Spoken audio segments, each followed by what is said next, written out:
के हिसाब से ये बहुत इंपॉर्टेंट चैप्टर है, जरा ध्यान से देखना, ठीक है। चलिए, थ्योरी तो बहुत छोटा है, थ्योरी तो अगर किया जाए तो 3-4 पेज में सारी थ्योरी खत्म हो जाएगी। प्रॉब्लम पॉइंट ऑफ व्यू से बहुत अच्छा चैप्टर है ये।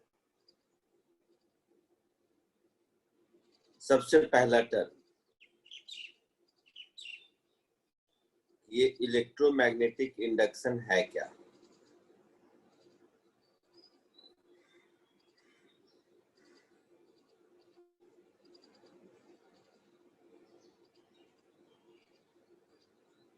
स्कूल में आप लोगों को एक छोटा सा एक्सपेरिमेंट पढ़ाया जाता था, उसको फैराडेज लॉ के नाम से स्कूल के सिलेबस में होता था। जस्ट मैं आपको याद दिलाने की कोशिश करता हूँ फैराडेज एक्सपेरिमेंट के नाम पर, तो शायद आपको याद आ जाए। ऐसा था,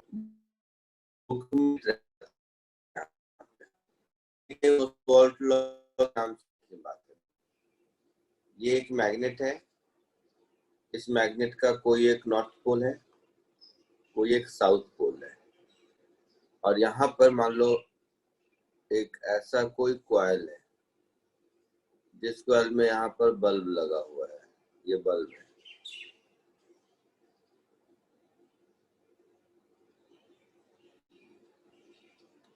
आपको अगर याद हो तो ऐसा कुछ होता था जिसमें कि ये मैग्नेट जब यहाँ हम मूव कराते हैं तो ये ग्लो करता था। याद आ रहा है ऐसा कुछ एक्सपेरिमेंट? हाँ सर। स्कूल के बुक में रहता था। तो माइकल फैराडे ने सजेस्ट किया, पहले तो समझो,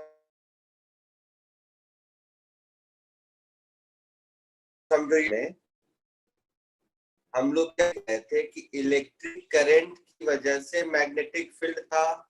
यही देख रहे हैं ना, पूरे चैप्टर में हम लोग यही पढ़ रहे थे कि इलेक्ट्रिक करंट की वजह से मैग्नेटिक फील्ड होता है। पूरी कहानी जो 9-10 लेक्चर हम लोगों ने पढ़ा, सबका मोरल ऑफ द स्टोरी यही है, क्यों, कैसे, कितना होता है, वही सब देख रहे थे। तो माइकल फैराडे ने सजेस्ट किया कि अगर electric current magnetic field produce कर सकता है तो मैग्नेटिक फील्ड भी इलेक्ट्रिक करंट प्रोड्यूस कर सकता है। तो ये जो magnetic field electric current produce करेगा, इसी फिनोमेना को इलेक्ट्रोमैग्नेटिक इंडक्शन कहते हैं। ये बात समझ में आया? तो मोर और less production of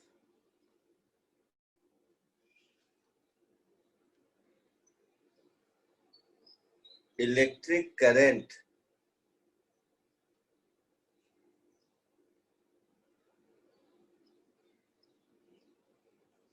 from magnetic field,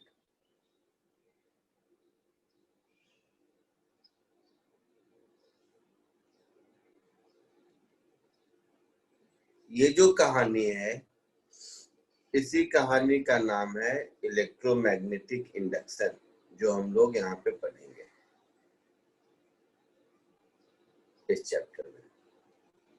कोई दिक्कत?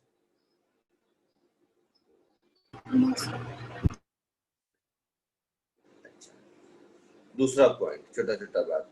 अब अगर इलेक्ट्रिक करंट प्रोड्यूस हो रहा है तो करंट के लिए तो बैटरी चाहिए, है ना? तो हम ये कह सकते हैं कि मैग्नेटिक फील्ड से एक बैटरी मतलब ईएमएफ प्रोड्यूस हो रहा है। तो अगर ये जो ईएमएफ प्रोड्यूस होता है, इस ईएमएफ को इस चैप्टर में हमेशा नाम मिलेगा इंड्यूस्ड ईएमएफ। और कॉरस्पॉन्डिंग जो करंट है, इसको हम लोग बोलेंगे इंड्यूस्ड करंट। इसी का कैलकुलेशन सीखेंगे इस चैप्टर में, पहले नोमेनक्लेचर बता दूं। इसको हम लोग बोलेंगे इंड्यूस्ड करंट। तो मैग्नेटिक फील्ड से जो ईएमएफ जनरेट होता है वो इंड्यूस्ड ईएमएफ कहलाता है, और इस इंड्यूस्ड ईएमएफ से जो करंट जनरेट होता है उसको इंड्यूस्ड करंट कहते हैं। and phenomena of production of induced EMF or induced current by magnetic field, we call it as electromagnetic induction. कोई डाउट? No sir. नहीं सर। अब ये जो एक्सपेरिमेंट था स्कूल वाला, इसको याद करें। अगर इस मैग्नेट को जब यहाँ रेस्ट पर रखते थे तो बल्ब ग्लो नहीं करता था।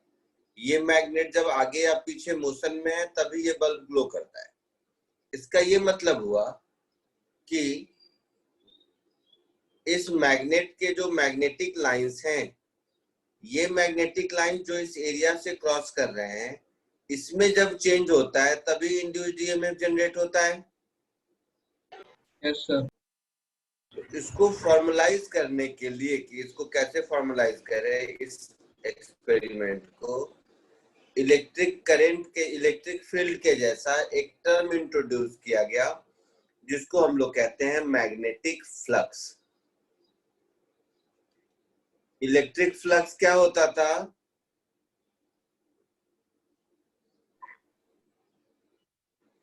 बताओ याद करके, इलेक्ट्रिक फ्लक्स क्या होता था? E dot A vector.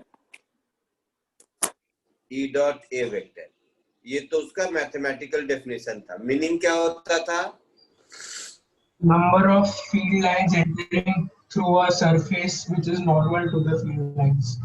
Very good. तो सिमिलरली मैग्नेटिक फ्लक्स होता है B डॉट ए। ठीक है, इसमें भी वही कहानी है कि जैसे समझ लो, ये अगर एक एरिया है और ये एरिया वेक्टर है, तो इस एरिया वेक्टर के अंदर मैग्नेटिक फील्ड परपेंडिकुलरली जितना क्रॉस करता है उसी नंबर ऑफ फील्ड लाइन को मैग्नेटिक फ्लक्स कहते हैं। तो magnetic flux B dot A और ये मैग्नीट्यूड इसका हो जाएगा B इंटू ए इंटू कॉस थीटा। तो इस डेफिनेशन में कोई दिक्कत नहीं है। इलेक्ट्रिक फ्लक्स में भी पढ़े थे हम लोग, है ना? है यहाँ पर? बताइए। नहीं सर। अच्छा, तो जो याद रहे वो ये कि मैग्नेटिक फ्लक्स के दो डेफिनेशन है। दो डेफिनेशन मतलब एक तो mathematical definition B dot A, दूसरा हम ऐसा बोल सकते हैं number of field lines magnetic field lines passing through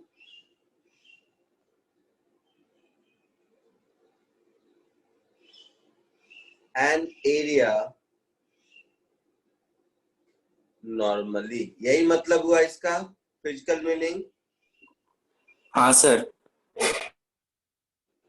तो अब वापस जरा सा ये मैग्नेटिक फ्लक्स के डेफिनेशन के कॉरस्पॉन्डिंग अगर इस एक्सपेरिमेंट को हम सोचे, तो जब भी ये हमारा मैग्नेट आगे पीछे जाता है तो इस लूप से जो number of field line cross कर रहे हैं इसमें चेंज होता है।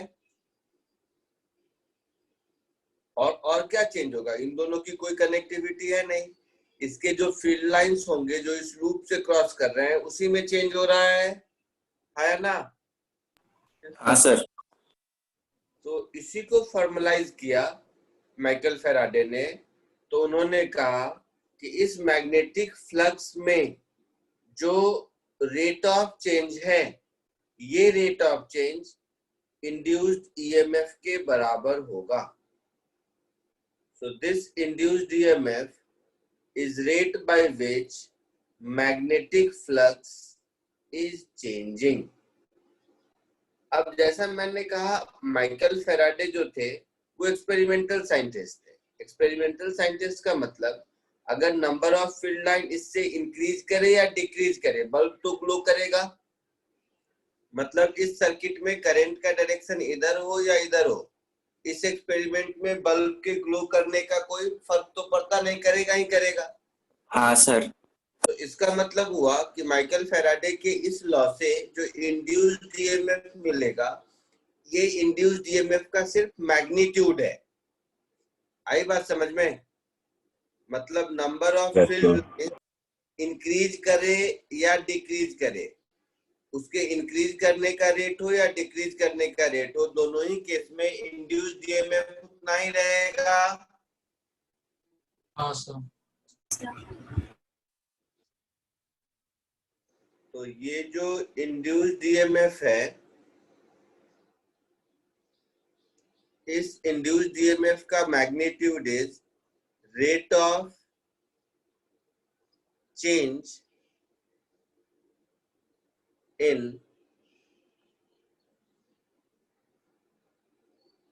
magnetic flux। अब ये था हमारा फैराडेज लॉ।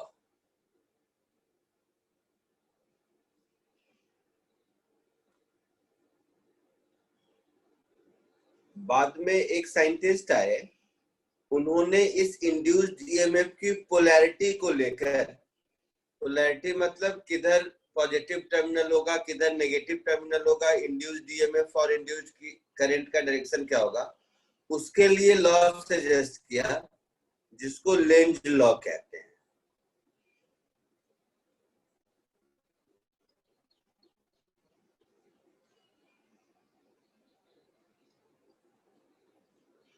तो ये लेंज लॉ इस फैराडे लॉ को और इलेक्ट्रोमैग्नेटिक इंडक्शन के लॉ को कंप्लीट करता है।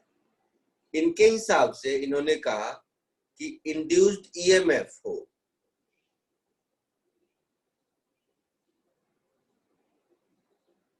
या फिर इंड्यूस्ड करंट हो,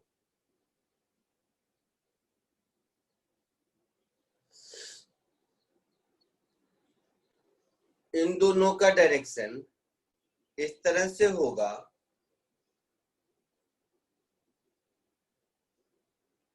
इसका मतलब समझाऊंगा अभी दो चार एग्जाम्पल के साथ। will have direction in such a way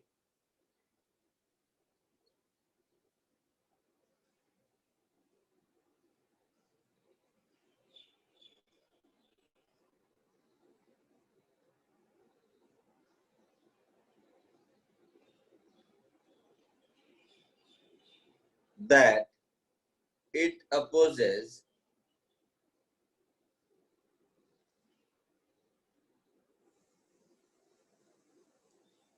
change in magnetic flux. अब इस बात को जब हम इस मैथमेटिकल डेफिनेशन में इंक्लूड कर देते हैं तो इस इंड्यूस्ड ईएमएफ को, जिसको माइकल फैराडे ने d∅dt कहा था, उसमें यहाँ पर एक माइनस साइन लगा देते हैं। अब ये लॉ मैथमेटिकली कंप्लीट हो गया, जिसमें से d∅dt से ईएमएफ के मैग्नीट्यूड का पता चलता है, और ये जो नेगेटिव साइन है, इस नेगेटिव साइन से उस ईएमएफ इंड्यूस्ड के डायरेक्शन का पता चलता है जो प्रपोज किया था लेंज लॉ ने। आई बात समझ में? इस बात का मतलब क्या, जरा ध्यान से देखो।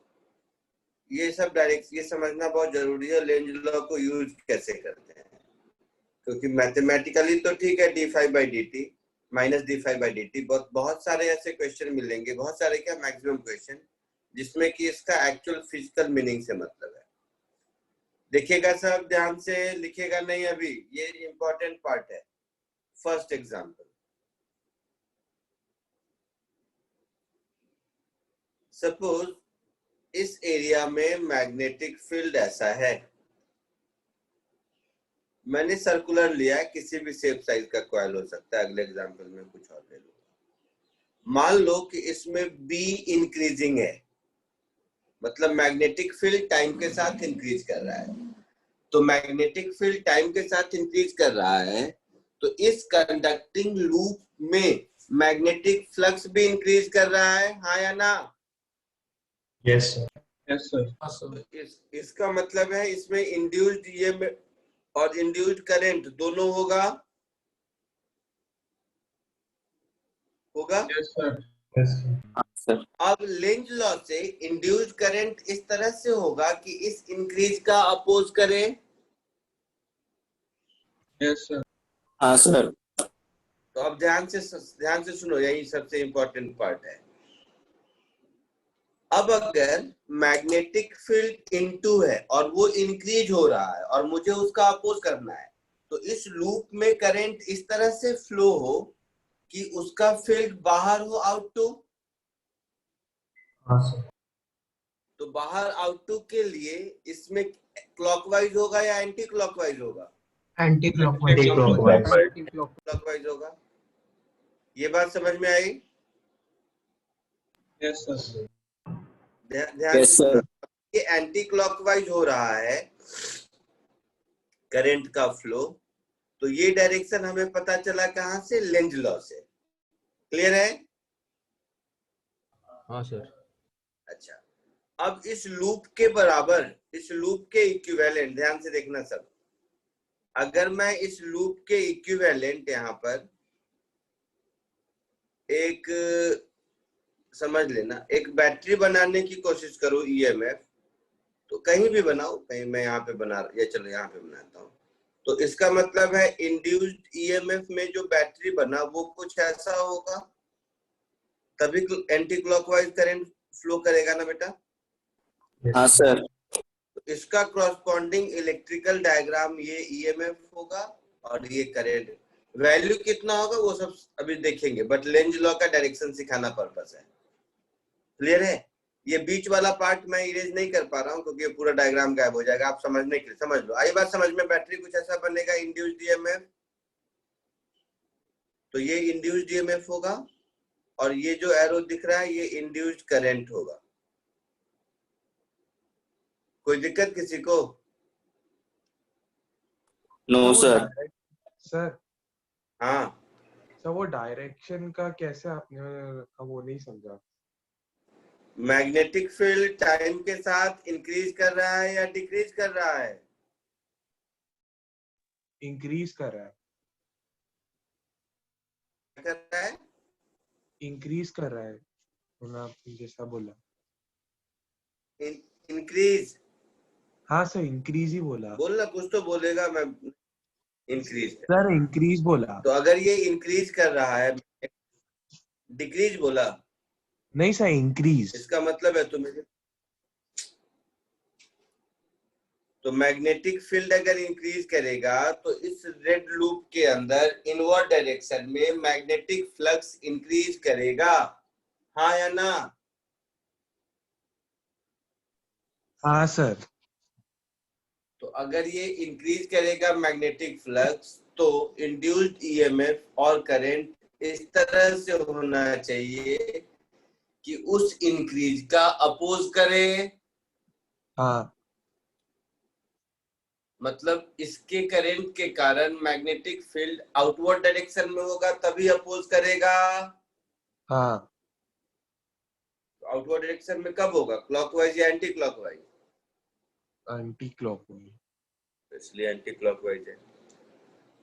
दूसरा देखने को दूंगा टाइम, घबराओ मत। दूसरा एग्जांपल, मान लो इसमें मैग्नेटिक फील्ड डिक्रीज कर रहा है, तो मैग्नेटिक फील्ड डिक्रीज कर रहा है, तो मैग्नेटिक फ्लक्स बाहर की ओर डिक्रीज कर रहा है, तो मुझे बाहर की ओर इंक्रीज कराना है, तो इसमें भी करंट का डायरेक्शन वही होगा, एंटी क्लॉकवाइज जैसा पहले था।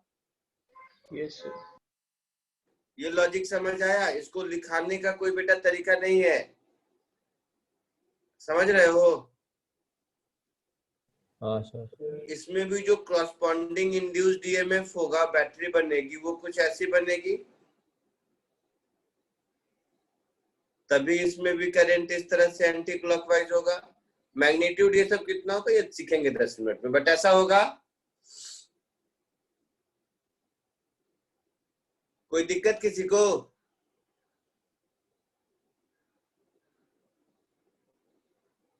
कोई दिक्कत किसी को? नहीं सर। No sir. अब देखो एग्जांपल नंबर 3, मैग्नेटिक फ्लक्स तो एरिया चेंज करने से भी हो सकता है, मतलब मैग्नेटिक फ्लक्स में चेंज। अभी तक हम क्या कर रहे थे, बी को चेंज कर रहे थे ना।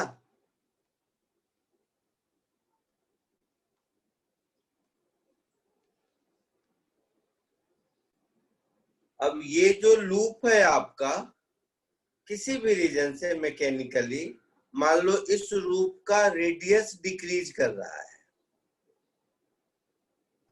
तो और मैग्नेटिक फील्ड कांस्टेंट है,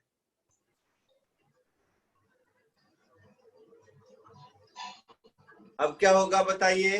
Clockwise. मैग्नेटिक फील्ड कांस्टेंट है, रेडियस डिक्रीज कर रहा है, मतलब इनवर्ड डायरेक्शन में मैग्नेटिक फ्लक्स डिक्रीज कर रहा है। तो इनवर्ड डायरेक्शन में मैग्नेटिक फ्लक्स तभी इंक्रीज करेगा जब इसके खुद के करंट के कारण इनवर्ड डायरेक्शन में मैग्नेटिक फील्ड आ जाए। तो वो कब होगा, जब इसमें इंड्यूस्ड करंट क्लॉकवाइज जाएगा। समझ रहे हैं सब लोग? Yes, sir. अच्छा, तो इस केस में ये जो बैटरी बनेगी, इस बैटरी की पोलैरिटी ऐसी होगी, तभी क्लॉकवाइज करंट आएगा। आई बात समझ में? खत्म है। तो एक बार सेकंड वाले एग्जांपल बताइए ना, डायरेक्शन कैसे। सेकेंड वाले में मैग्नेटिक फील्ड डिक्रीज हो रहा है, हो रहा है, हाँ सर। मतलब मैग्नेटिक फ्लक्स डिक्रीज हो रहा है। हाँ सर। कौन से डायरेक्शन में डिक्रीज हो रहा है? तो आउटवर्ड। हाँ सर। तो मुझे आउटवर्ड में इंक्रीज कराना पड़ेगा। हाँ सर। तो आउटवर्ड डायरेक्शन में अच्छा, magnetic okay field sir. Increase करेगा। तो आउटवर्ड डायरेक्शन में मैग्नेटिक फील्ड प्रोड्यूस करने के लिए इस करंट को एंटी क्लॉकवाइज होना पड़ेगा। हाँ सर, ठीक।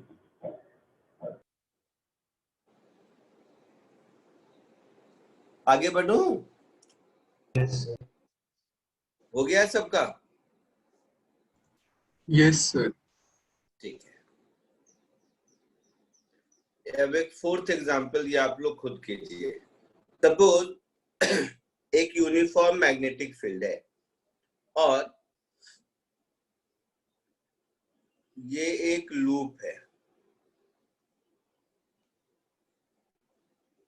एक सेकंड, पहले डायग्राम कॉपी कर।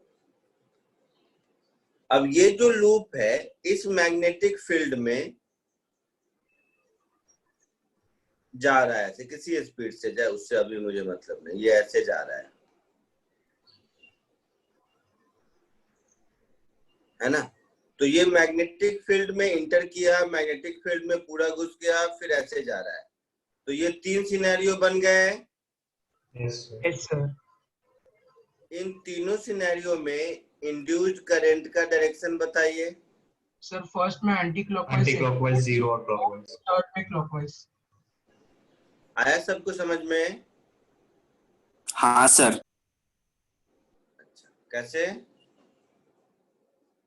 सर फर्स्ट वाले में वो अंदर जा रहे हैं तो फिर फ्लक्स थ्रू द लूप बढ़ रहा है, फिर उसको अपोज करने के लिए एक आउटवर्ड लूप बनाना है तो उसके लिए एंटी क्लॉकवाइज। सेकंड में फ्लक्स कांस्टेंट ही है हमेशा, फिर इसमें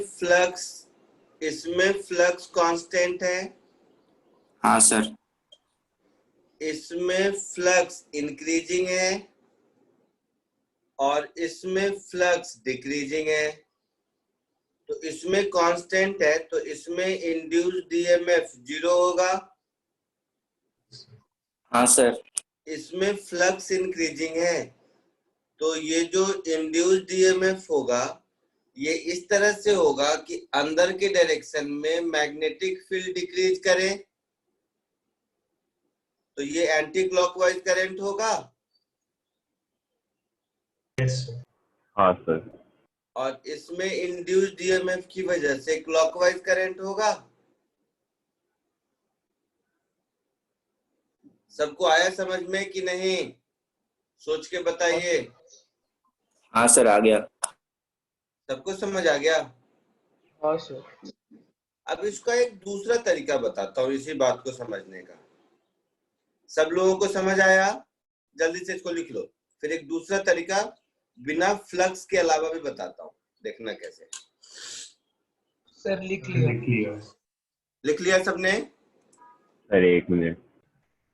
अब एक दूसरा तरीका देखो, मेरा फिंगर दिख रहा है आप लोगों को लेफ्ट हैंड का? तो पहले वाले डायग्राम में मैग्नेटिक फील्ड इनटू है और जा किधर रहा है? राइट। तो राइट जाने से अपोज करने के लिए फोर्स लेफ्ट में लगना चाहिए।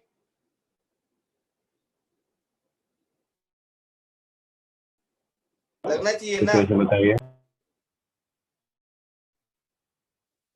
हाँ या ना? ये वाला लूप राइट में जा रहा है। हाँ सर। तो राइट में जाने से अपोज तब करेगा जब इसमें फोर्स लेफ्ट में लगेगा। Yes sir. तो जो डंडा मतलब जो साइड मैग्नेटिक फील्ड के अंदर है, देखो मैग्नेटिक फील्ड इनटू उसमें करंट का डायरेक्शन ऊपर होगा तभी फोर्स इधर लगेगा ना। हाँ सर।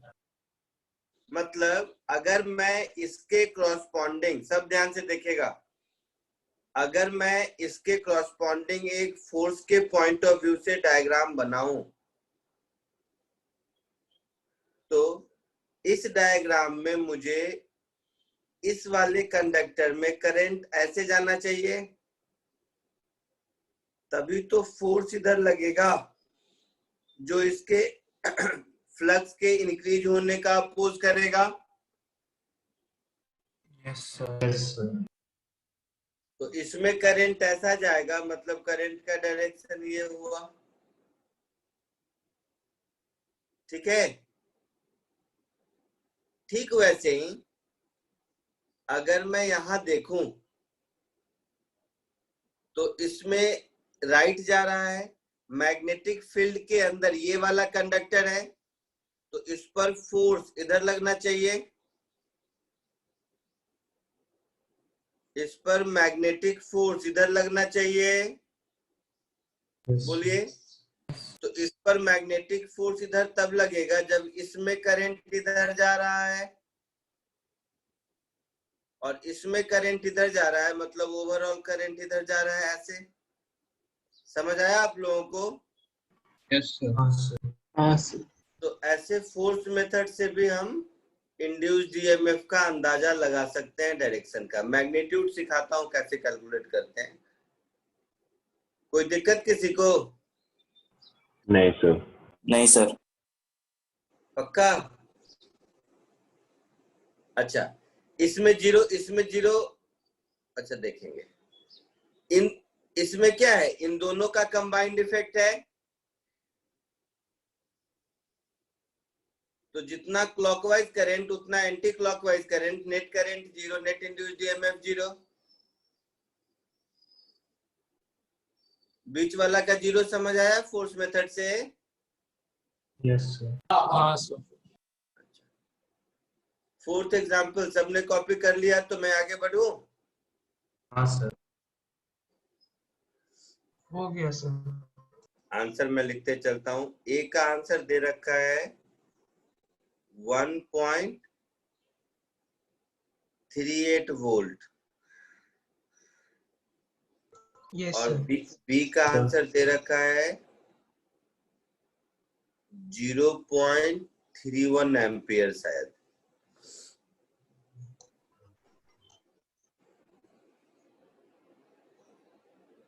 देखो कोई अगर आंसर नहीं आया तो बताइए, बट मुझे लग रहा है इजी आना चाहिए, नॉर्मल सा डिफरेंशिएशन है। किसी को पूछना हो आराम से पूछ लेना, टेंशन की जरूरत नहीं है। आया सबको आंसर बेटा, या किसी को दिक्कत है? मैं आगे बढ़ूं? सर 0.308 एम्पियर चलेगा? मुझे नहीं पता उसे, ये तो कैलकुलेशन करके देखेंगे। आता है क्या 0.308 आता है क्या? सर किसने solve एग्जैक्ट किया? सर एग्जैक्ट 1.3 आएगा बट अप्रोक्सीमेट कर सकते हैं। एग्जैक्ट 0.31 आता है। नहीं सर 0.31 नहीं आता, उसके जस्ट आसपास आता। तो फिर ठीक है, चलेगा, कर सकते हो। समझा सुधीर? फिर कर सकते हो, क्योंकि कैलकुलेशन करके देखेंगे तभी बता पाएंगे। सबका हो गया पक्का? सर बी वाला नहीं है। नहीं आया, ठीक है, चलो फटाक से कर देते हैं। मैग्नेटिक फील्ड बी दिया हुआ है, ideal battery 2 volt is connected दिया हुआ है, resistance of the loop 2 ohm दिया हुआ है, रेडियस ऐसा दिया हुआ है, what are the magnitude and direction of EMF induced around the loop ऐसा। तो सबसे पहले तो फटाफट बताना, मुझे ये करने में कोई इंटरेस्ट नहीं है। मैग्नेटिक फ्लक्स मेरा हो जाएगा B into pi r square का आधा, ऐसा हो जाएगा। तो R है 0.2 का स्क्वायर कितना हो जाएगा? 0.04, 0.04 डिवाइडेड बाई 2 0.02 हो जाएगा। कैलकुलेशन बता देना मुझे कहीं गड़बड़ हो। Into T square plus 2t plus 5, ये मेरा मैग्नेटिक फ्लक्स का इक्वेशन मिल गया। मिल गया?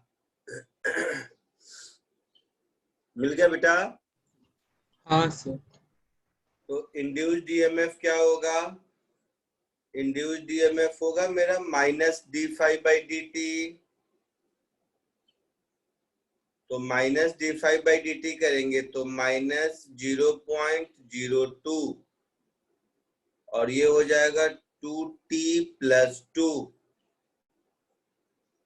That is minus 0.04 into 1 plus t। आपसे पूछा है t इक्वल टू 10 सेकेंड पर, तो at t is equal to 10 seconds ये हो जाएगा 11, 10 प्लस 1 11 हो जाएगा। Yes sir. तो इंड्यूस्ड ईएमएफ मेरा हो जाएगा माइनस 0.04 इंटू 11, तो माइनस 0.44 वोल्ट हो जाएगा। सर एक पाई भी था ना? अब क्या? अच्छा, एक पाई छूट गया यहाँ पर, तो इंटू पाई यहाँ पर भी, इंटू पाई यहाँ पर भी, इंटू पाई यहाँ पर भी। देख लेना हर जगह एक पाई छूट गया। तो अब इसको आगे करेंगे, तो ये मेरा हो गया माइनस पाई होता है 3.14 इंटू 0.44 वोल्ट। ये मल्टीप्लीकेशन देखो तो कितना आता है? 1.38 या 1.38। तो माइनस 1.38 वोल्ट ये इंड्यूस्ड ईएमएफ हुआ। हम लोगों को मैग्नीट्यूड एंड डायरेक्शन पूछा है, तो मैग्नीट्यूड 1.38 हुआ और डायरेक्शन इस तरह से होगा क्योंकि फ्लक्स टाइम के साथ इंक्रीज कर रहा है, उसको डिक्रीज करना है, तो इसमें करंट किधर जाएगा? क्लॉकवाइज। ऐसे जाएगा, ऐसे। तो ये जो अप्लाइड ईएमएफ है इसका उल्टा होगा इंड्यूस्ड ईएमएफ। Yes sir. तभी तो करंट ऐसा जाएगा। क्लियर है? अच्छा, अब करंट इन द लूप, तो ये सर्किट तो आपको दिख गया। तो एक बैटरी ये है और दूसरा बैटरी ये है, और दोनों बैटरी एक दूसरे का अपोजिट है ना? ये बैटरी है मेरा 2 वोल्ट का और ये बैटरी 1.38 का। तो रिजल्टेंट बैटरी मेरा कितना हो गया? तो बी पार्ट के लिए, बी पार्ट में टोटल करंट पूछा है ना? तो applied EMF minus induced EMF का magnitude divided by total resistance R। Direction से मुझे समझ आ गया, अप्लाइड ईएमएफ 2 वोल्ट और ये 1.38 अपोजिट डायरेक्शन में। रेजिस्टेंस कितना है सर्किट का? 2 2 ओम। तो डिवाइडेड बाय 2, तो ये जो भी आएगा आता है 0.31, यस सर। तो ये 0.31 एम्पियर, ये इसका आंसर हो गया। बी पार्ट में इंड्यूस्ड ईएमएफ और बैटरी का ईएमएफ एक दूसरे के अपोजिट डायरेक्शन में है, ये बात समझ आई? Yes sir. B small R omega square small R square omega upon 2 small का plus omega radius of loop का स्क्वायर डिवाइडेड बाय 2, ये इंड्यूस्ड ईएमएफ होगा। हाँ यस सर। सर इसका नेगेटिव है।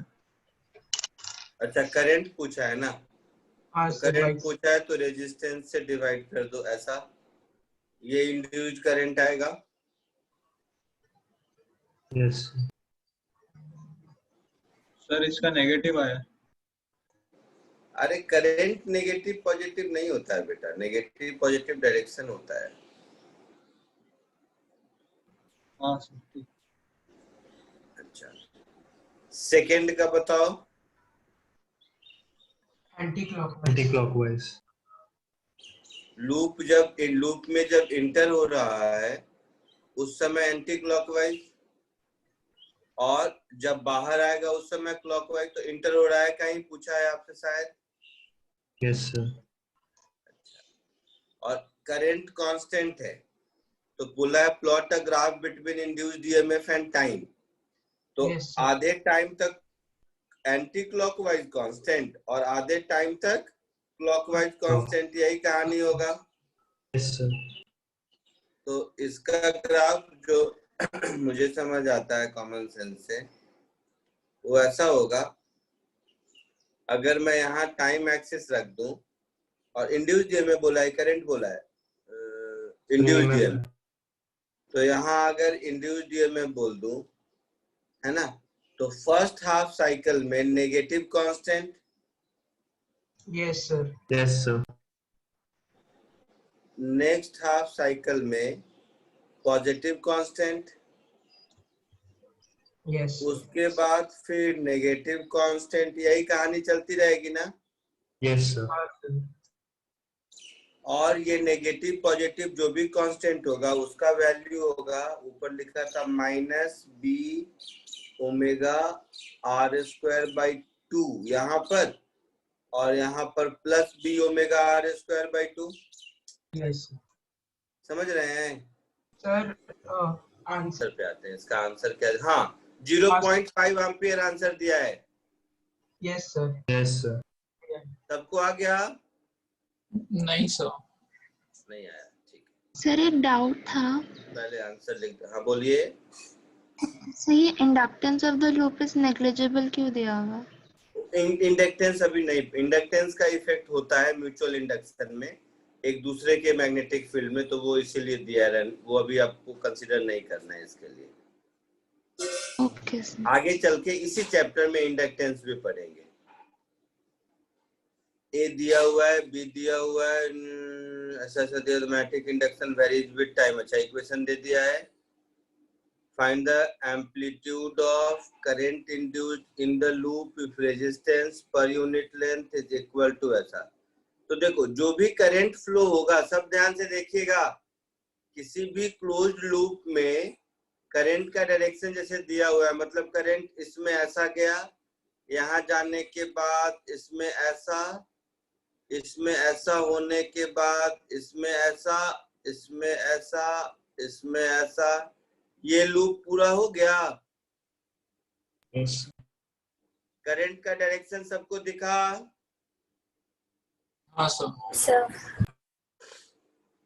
तो इंड्यूस्ड ईएमएफ के लिए अगर हम लिखें दोनों लूप में, तो इंड्यूस्ड ईएमएफ हमारा होता है B इंटू ए। तो पहले वाले लूप में लिखते हैं केवल, पहले वाले I mean B into A flux हुआ उसका d बाई डी टी। तो पहले वाले में लिखेंगे फर्स्ट लूप में, तो d by D T of B तो हो गया B not sine omega T, और पहले वाले लूप का एरिया स्मॉल a स्क्वायर होगा। हाँ सर। Yes, sir. तो ये मेरा हो गया B naught omega A square sine का डिफरेंशियल कॉस, तो कॉस ओमेगा टी। ये पहले वाले लूप में इंड्यूस्ड ईएमएफ हो गया। सिमिलरली दूसरे वाले लूप का इंड्यूस्ड ईएमएफ हो जाएगा, मैग्नीट्यूड की केवल बात कर रहे हैं, तो B omega B square cos omega t. हाँ सर। कोई दिक्कत किसी को? नहीं सर। पहले वाले में देखोगे तो करंट क्लॉकवाइज है, तो दूसरे वाले में करंट एंटी क्लॉकवाइज है ना? हाँ सर। मतलब रिजल्टेंट ईएमएफ दोनों में अलग अलग डायरेक्शन में है, आई मीन इंडिविजुअल ईएमएफ। तो जो मेरा रिजल्टेंट इंड्यूस्ड ईएमएफ होगा उसको मैं E1 माइनस E2 लिखूंगा।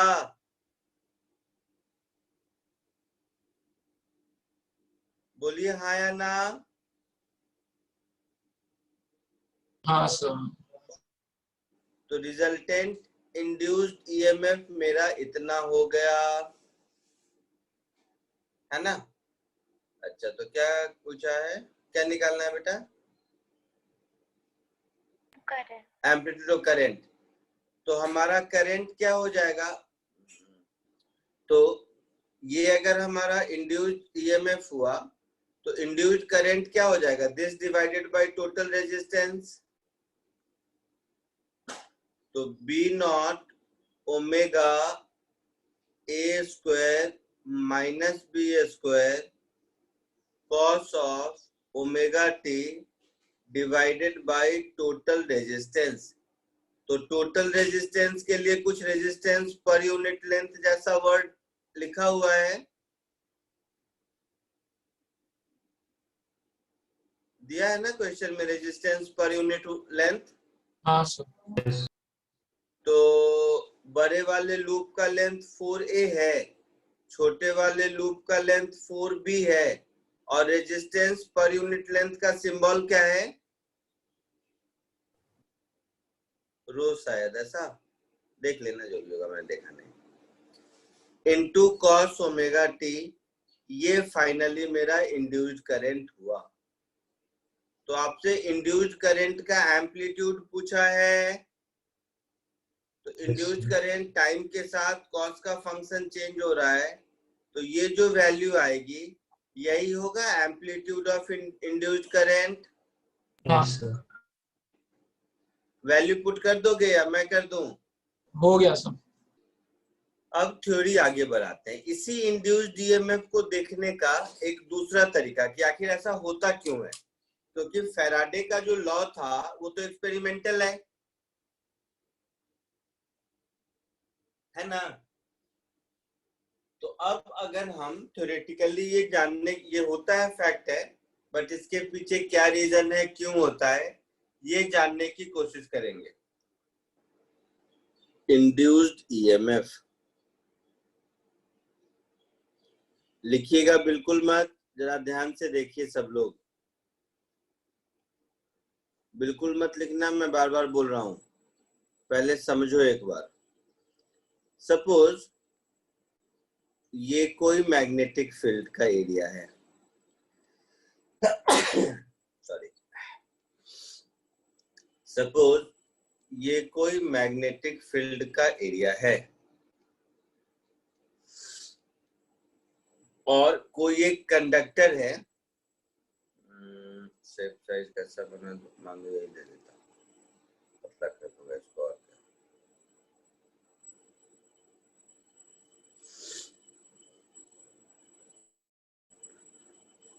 सपोज ये एक कंडक्टर है, जो कंडक्टर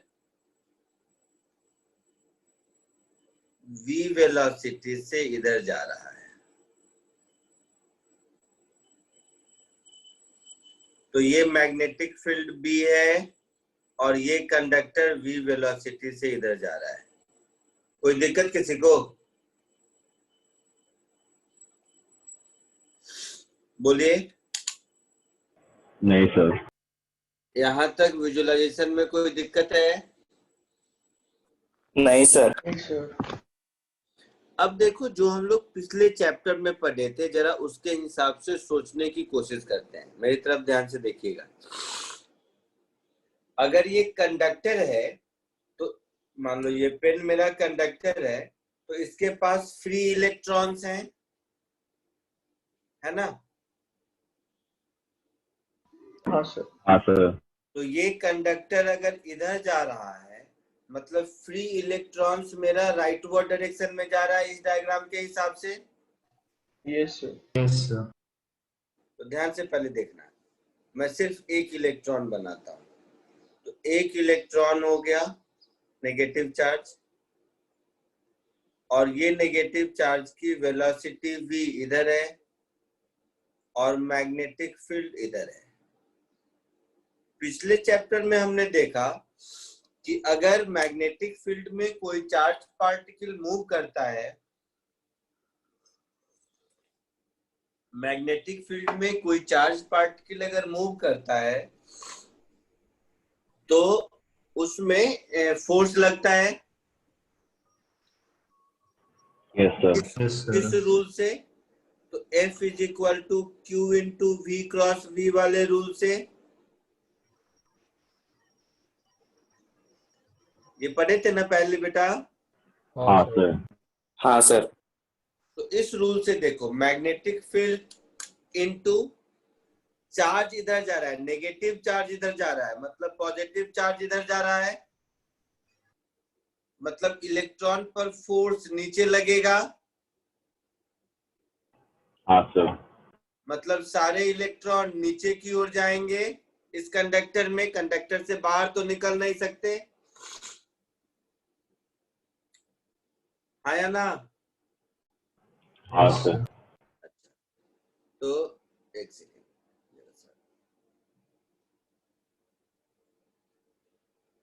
तो अगर मैं अब इस बात को ऐसे कहूं,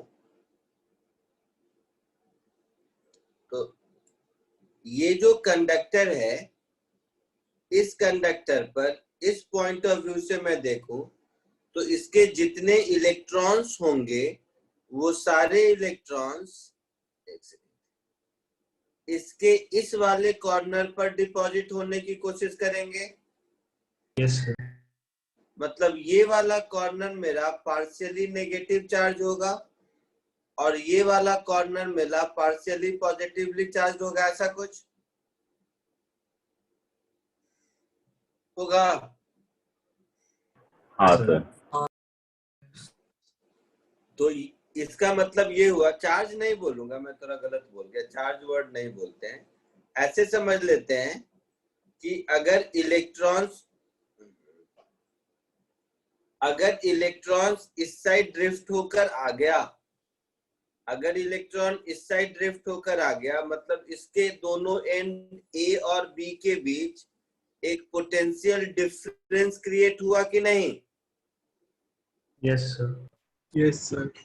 तो इस पोटेंशियल डिफरेंस में एंड A और B में कौन हायर पोटेंशियल पर होगा और कौन लोअर पोटेंशियल पर होगा?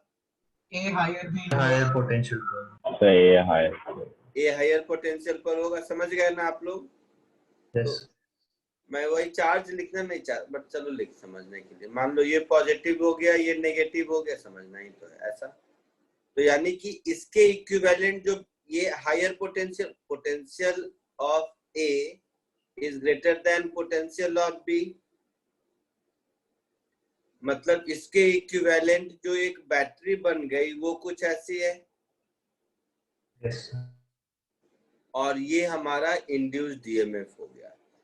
अब इंड्यूस्ड ईएमएफ है, इसका मतलब करंट है जरूरी नहीं है। करंट तो बैटरी होने का मतलब करंट है जरूर, जब तक क्लोज सर्किट नहीं होगा तब तक करंट नहीं होगा ना बेटा? हाँ सर। हाँ सर। तो अब इसी डायग्राम को ऐसे देखो, तो आपको पुराना मैकेनिज्म क्लियर हो जाएगा। वैल्यू पे भी आते हैं इसका। पुराना मैकेनिज्म मतलब जस्ट एक सेकेंड, मान लीजिए ऐसा है और मैग्नेटिक फील्ड इधर है, ओ नहीं इस साइड भी बेकार कर दिया, ऐसा जस्ट एक बार के समझने के लिए। मैग्नेटिक फील्ड इधर है और पहले तो लूप, और ये मेरा ए बी है। अब इस ए बी को मान लो मैं किसी रेजिस्टेंस से जोड़ दिया इधर ऐसे, तो ये तो मेरा ऐसा बैटरी बना ना बेटा, तो इसमें करंट देखो ऐसे एंटी क्लॉकवाइज होगा, जो लेंज लॉ से भी बता रहे थे हम लोग। Yes, sir. तो पहले मैं लेंज लॉ से बताया था, अभी आपका proper F is equal to Q into V cross V से बताया। इसी इंड्यूस्ड ईएमएफ का डायरेक्शन पहले लेंज लॉ से बताया था, अब ऐसे बताया। डायरेक्शन पार्ट क्लियर हुआ? हाँ सर। हाँ सर। डायरेक्शन पार्ट क्लियर हुआ, तो अब इसका हम मैग्नीट्यूड पार्ट पे भी आते हैं, बट पहले डायरेक्शन पार्ट क्लियर, फिर इस इंड्यूस्ड ईएमएफ का मैग्नीट्यूड कितना होगा वो देखते हैं। तो पहले यहां तक कॉपी कर लो।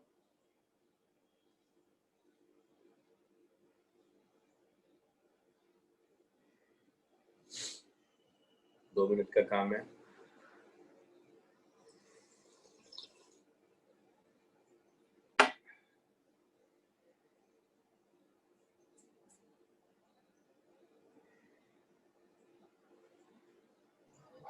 सर एक डाउट है सर। बोलिए। सर अगर हमने पूरे वो लूप को मैग्नेटिक फील्ड में रखा, मतलब कुछ मैग्नेटिक फील्ड हर जगह है, और तब भी एक फोर्स लगेगा ना इलेक्ट्रॉन्स पे। बताता हूँ, 2 मिनट दो। आपने बोला तो इसके बाद का एग्जांपल अभी लिख देता हूँ।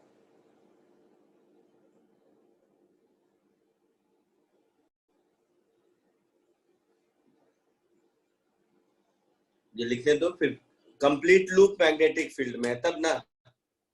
हाँ सर। अभी अभी कर देता हूँ, 2 मिनट।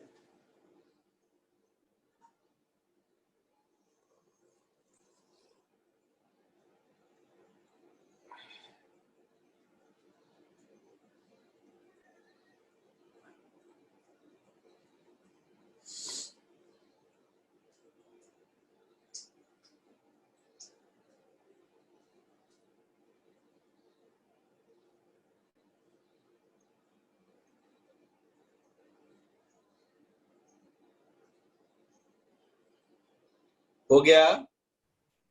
हाँ सर। Yes, sir. मान लेते हैं कंप्लीट लूप मेरा मैग्नेटिक फील्ड में है। क्या कर दिया?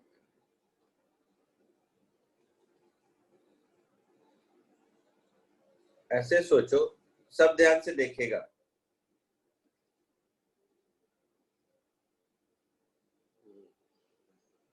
नेक्स्ट एग्जांपल में मैं कंप्लीट लूप को मैग्नेटिक फील्ड में डाल देता हूं।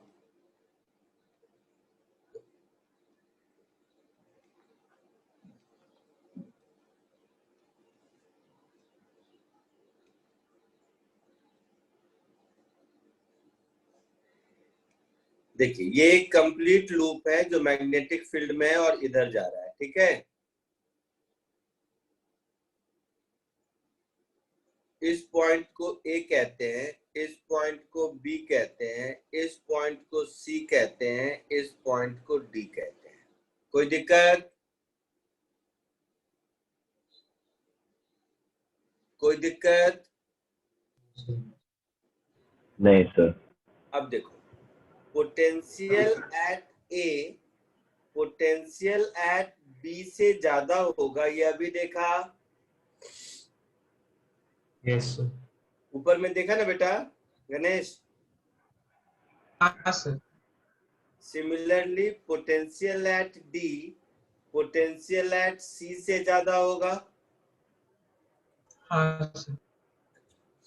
अब ए और डी को देखो, ए और डी को अगर देखोगे तो इसका विड्थ कम है, फोर्स तो इस पर भी इलेक्ट्रॉन पर डाउनवर्ड डायरेक्शन में ही लगेगा ना। एडी में राइट लेफ्ट तो फोर्स नहीं लगेगा। हाँ सर। Yes, sir.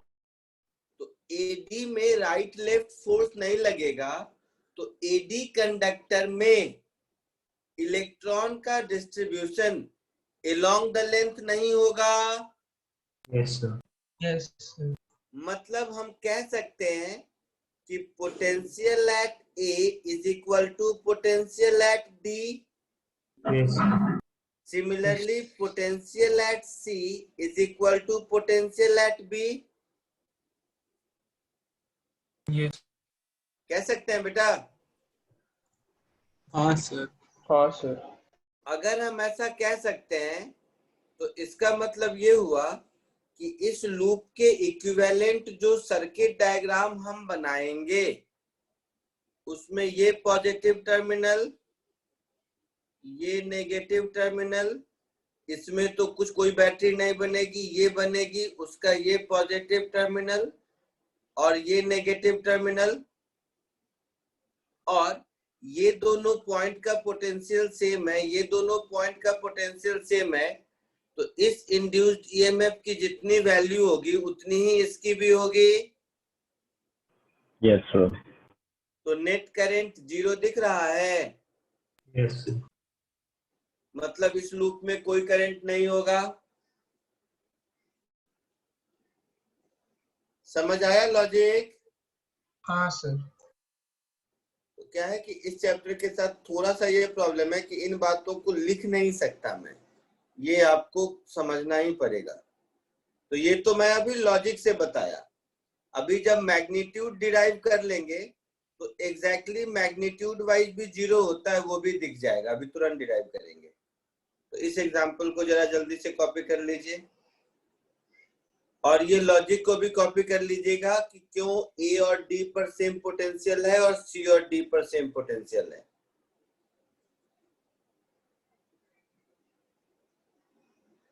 इसका लॉजिक आप लोग खुद लिख लोगे ऐसा मैं मान के चलता हूं।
हो गया, आगे बढ़ूं? Yes sir. हाँ सर।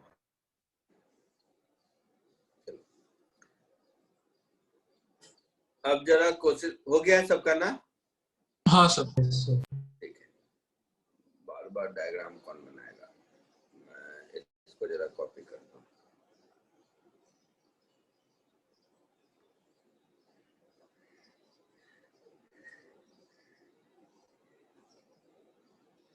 अब ये जो इंड्यूस्ड ईएमएफ होगा इसका मैग्नीट्यूड कितना होगा वो निकालने की कोशिश करता हूँ, ठीक है?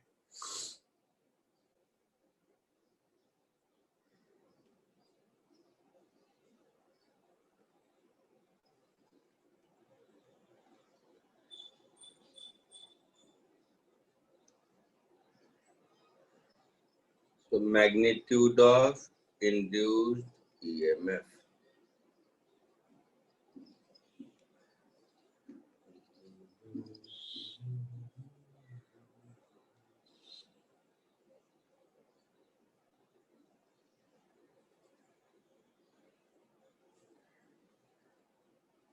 चलिए इधर देखिए, इसको मैं थोड़ा सा वेक्टर फॉर्म में कर देता हूं, ऐसे लिख के।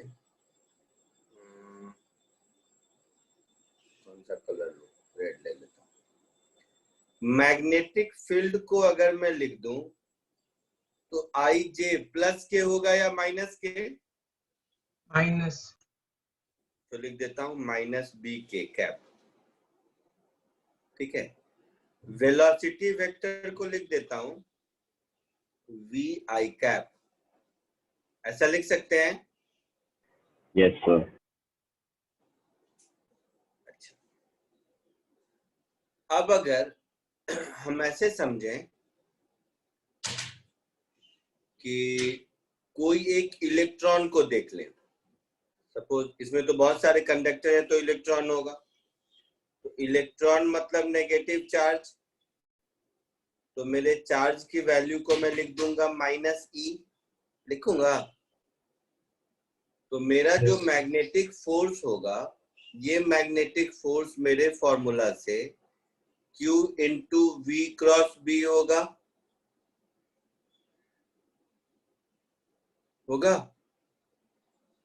तो ये हो गया माइनस ई और V को लिख देता हूं वी आई कैप और B को माइनस माइनस प्लस, समझ रहे हो मैं क्या कर रहा हूं? हाँ सर। तो B के कैप ऐसा लिख दूं, तो I क्रॉस के क्या होगा? Minus -J। माइनस जे, तो ये हो गया मेरा minus B E V J cap. ये मेरा एक इलेक्ट्रॉन पर फोर्स लगा, तो एक इलेक्ट्रॉन पर फोर्स लगा तो ऊपर वाले को ए लिखा था या बी लिखा था? ए बी में ए लिखा था। ए लिखा था। तो अगर फोर्स लग रहा है इलेक्ट्रॉन पर और इसका लेंथ मान लेते हैं एल है, तो इसका मतलब है यहाँ इलेक्ट्रिक फील्ड है ए बी के बीच। तो ए बी के बीच जो इलेक्ट्रिक फील्ड होगा वो क्या होता है? Magnetic force divided by charge, यही होता है ना। Electric field is force per unit charge. Sir magnetic force क्यों? नहीं, मैग्नेटिक फोर्स नहीं बोलूंगा मैं इसको, मैग्नेटिक फील्ड की वजह से फोर्स है इसलिए लिखा है, लेकिन चार्ज तो इलेक्ट्रिक फील्ड की वजह से मूव करेगा ना। तो ए और बी के क्रॉस इलेक्ट्रॉन पर जो भी फोर्स लग रहा है, मैग्नेटिक वर्ड को हटा दो, चलो ये जो एम मैंने लिखा है ना, इस एम वर्ड को हटा देते हैं। तो जो भी फोर्स लग रहा है, force per unit charge electric field कहलाता है। Yes sir. वो तो हम लोग अपनी समझने के लिए लिखे हैं कि ये फोर्स मैग्नेटिक फील्ड, सॉरी फिर एम लिख रहा हूं मैं, मैग्नेटिक फील्ड की वजह से है, बट ये फोर्स पर यूनिट चार्ज यही हमारा इलेक्ट्रिक फील्ड कहलाता है ना। तो माइनस ई चार्ज है तो ये हो जाएगा plus B V J cap, ये इलेक्ट्रिक फील्ड हुआ। सर जो फोर्स पर यूनिट चार्ज है उसमें फोर्स इलेक्ट्रिक फोर्सेस होते हैं। हाँ, तो चार्ज, अरे इलेक्ट्रिक फोर्स ही है। चार्ज अगर मूव कर रहा है मतलब इलेक्ट्रिक फील्ड है ना। हम लोग क्या पढ़ रहे हैं? हम लोग पढ़ रहे हैं कि मैग्नेटिक फील्ड की वजह से इलेक्ट्रिक पोटेंशियल प्रोड्यूस होता है, ईएमएफ होता है, करंट होता है। इस सब का मतलब क्या है? इलेक्ट्रिक फील्ड होता है। हाँ सर। तो electric field magnetic field produce कर सकता है और magnetic field electric field produce कर सकता है। तो इलेक्ट्रिक फील्ड मतलब करंट मैग्नेटिक फील्ड प्रोड्यूस कर सकता है, ये पिछले चैप्टर का पार्ट था। और मैग्नेटिक फील्ड करंट मतलब इलेक्ट्रिक फील्ड प्रोड्यूस कर सकता है, वो इस चैप्टर का पार्ट है। आई बात समझ में? तो हाँ, ये जो ए और बी के बीच चार्ज का मूवमेंट हुआ है, मतलब इलेक्ट्रिक फील्ड जरूर होगा, और वो इलेक्ट्रिक फील्ड इतना होगा इलेक्ट्रिक। हाँ बोलो। सर वो F by E की जगह F by Q होगा ना? हाँ F by Q होगा, तो Q की वैल्यू माइनस E है, इसलिए यहाँ प्लस आ गया। हाँ यस सर। समझे मेरी बात? हाँ सर ठीक है ना। और इलेक्ट्रिक फील्ड क्या होता है? Potential difference dV by dr होता है ना। Electric field is minus dV by dr पढ़े थे हम लोग। हाँ सर। Yes, sir. तो A और B के बीच का डिस्टेंस L है। आ रही है बात समझ में? तो जो पोटेंशियल को इंड्यूस्ड ईएमएफ लिखेंगे हम, तो ये मेरा इंड्यूस्ड ईएमएफ BL भी हो गया। ये V बेटा पोटेंशियल है, ये वेलोसिटी वाले V से कंफ्यूज मत करना। तो मैं इसको ऐसा कर देता हूँ, ईएमएफ ही लिख देता हूँ, इंड्यूस्ड ईएमएफ, क्योंकि ये इलेक्ट्रिक फील्ड वाला। समझ रहे हो ना तुम लोग? सर जो इलेक्ट्रिक फील्ड जनरेट होगा वो इलेक्ट्रॉन्स की वजह से होगा ना? क्या? हाँ, इलेक्ट्रॉन के डिस्ट्रीब्यूशन की वजह से हुआ। सर तो फिर अगर इलेक्ट्रॉन्स बी के पास ज्यादा कॉन्सेंट्रेटेड है तो फिर लॉजिकली इलेक्ट्रिक फील्ड नीचे की तरफ होना चाहिए ना, माइनस जे। नहीं, इलेक्ट्रॉन पर फोर्स इलेक्ट्रिक फील्ड के अपोजिट लगेगा ना बेटा। हाँ सर। तो इलेक्ट्रॉन अगर नीचे जा रहा है, मतलब जो भी डायरेक्शन बोल दो, माइनस जे कैप में, मतलब इलेक्ट्रिक फील्ड प्लस जे कैप में है। अच्छा सर, मतलब ये जो इलेक्ट्रिक फील्ड है वो मैग्नेटिक फील्ड की वजह से इंड्यूस हुआ, ना कि इलेक्ट्रॉन्स का। अच्छा ठीक है सर। तो ये फॉर्मूला मिल गया BLV। Yes sir. ध्यान से अगर देखोगे तो इस BLV को ध्यान से देखोगे तो अभी इसमें इंड्यूस्ड ईएमएफ हुआ क्यों? सुनो ध्यान से सब। अब इलेक्ट्रोमैग्नेटिक इंडक्शन के डेफिनेशन को चेंज करने का वक्त आ गया है। अभी तक हम लोग इलेक्ट्रोमैग्नेटिक इंडक्शन का डेफिनेशन कहते थे कि whenever magnetic flux associated with a loop changes, then current start flowing in the direction opposite to compensate that change. Yes. This phenomena was called electromagnetic induction, और corresponding EMF को induced EMF, induced current ये सब कहते थे। ठीक है। अब इसमें देखोगे जहां पर एक कंडक्टर मूव कर रहा है, केवल एक कंडक्टर इसमें, तो उसमें तो कहीं कोई फ्लक्स चेंज हुआ ही नहीं। हाँ सर। तो इसमें हो क्या रहा है? इलेक्ट्रिक फील्ड लाइंस कट हो रहे हैं, है ना।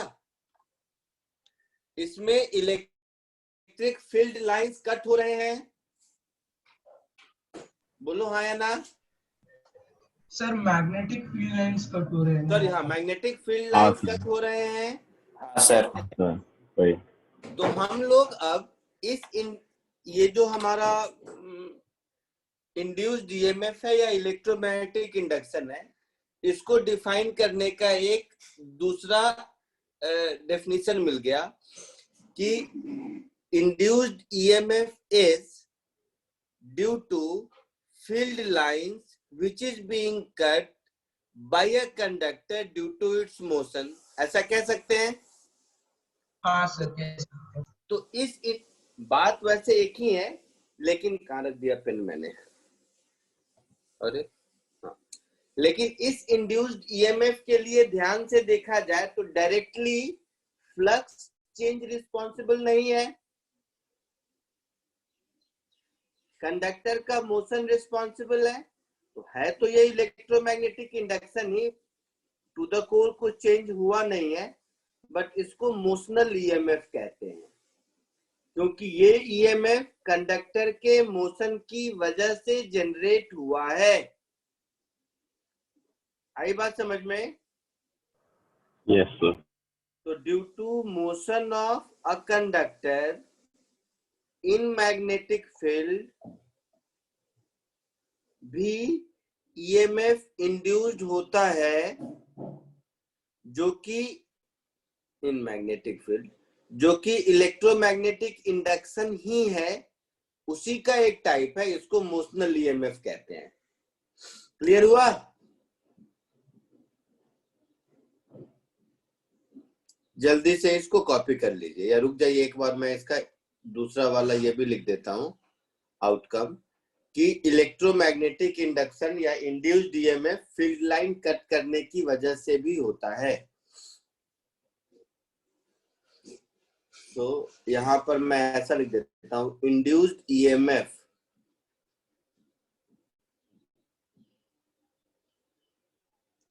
लेकिन इसमें करंट नहीं है बेटा, ध्यान रखो, अभी होगा जब होगा। सर आपकी समझ रहे आवाज हो कि नहीं? आ रही है। आपकी आवाज नहीं आ रही थी sir. हुआ? सर आपकी आवाज नहीं अभी आ रही है? हाँ सर अभी आ रही है। हाँ, मैं सर, कह रहा था, हाँ सर आ रही है आवाज? हाँ सर, आ रही है। मैं कह रहा था कि जब कोई सिंगल कंडक्टर किसी मैग्नेटिक फील्ड में मूव करता है तो करंट फ्लो नहीं होगा, इंड्यूस्ड ईएमएफ होगा। करंट तो तभी फ्लो होगा जब सर्किट कंप्लीट हो, ठीक है?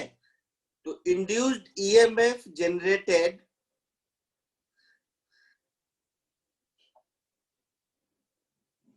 ड्यू टू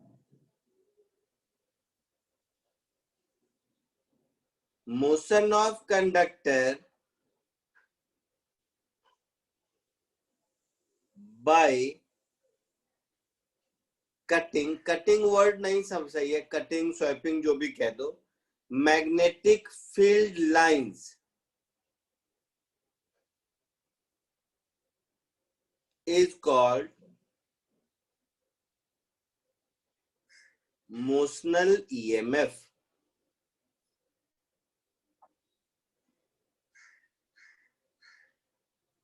क्लियर है? ये भी इलेक्ट्रोमैग्नेटिक इंडक्शन ही है, उसी को कहने का दूसरा तरीका है। कैसे? अब सब ध्यान से देखो, 2 सेकेंड और फिर बाद में लिखना। जो एग्जाम्पल, आवाज आ रही है सबको? Sir cutting of field line समझ में नहीं आया। झाड़ू मारा है? झाड़ू घर में, तो घर में जब हम झाड़ू लगाते हैं तो ये मेरा झाड़ू हो गया, ये फ्लोर पर जितना दूर का एरिया स्वैप करता है उतने एरिया में जितने फील्ड लाइंस हैं वो पर सेकेंड जितना कट हो रहा है वही है। जैसे देखो ध्यान से कैसे, ये एल लेंथ का कंडक्टर है, v वेलोसिटी से जा रहा है, तो t टाइम में कितना दूर जाएगा? यहां तक जाएगा। t टाइम में v इंटू टी डिस्टेंस आगे जाएगा, हाँ या ना? Yes sir. Yes, sir. मतलब कितने दूर झाड़ू मारा या फील्ड लाइन को कट किया, इतने दूर।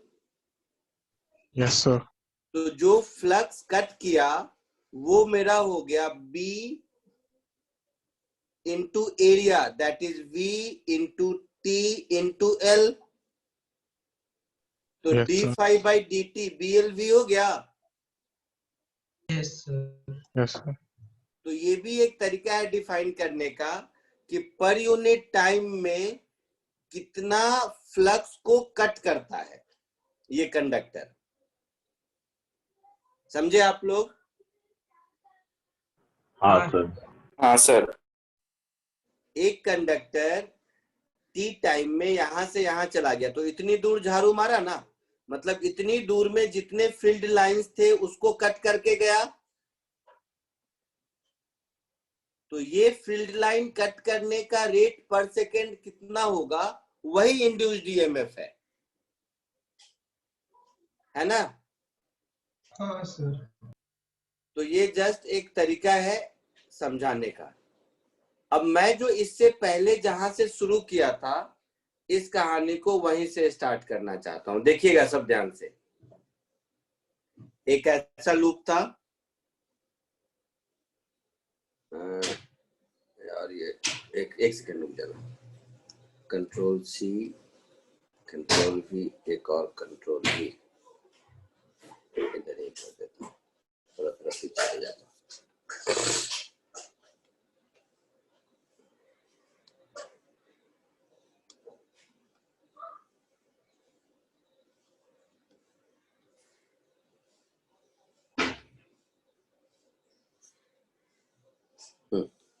देखना बेटा, मान लो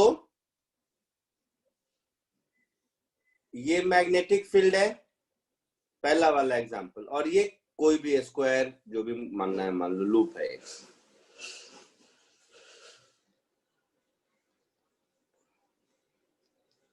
मान लेते हैं कि मैंने लेंज लॉ नहीं पढ़ा है, मैंने मैग्नेटिक फ्लक्स वाला डेफिनेशन नहीं पढ़ा है अभी उसका, जो जहां से शुरू किया था, ठीक है।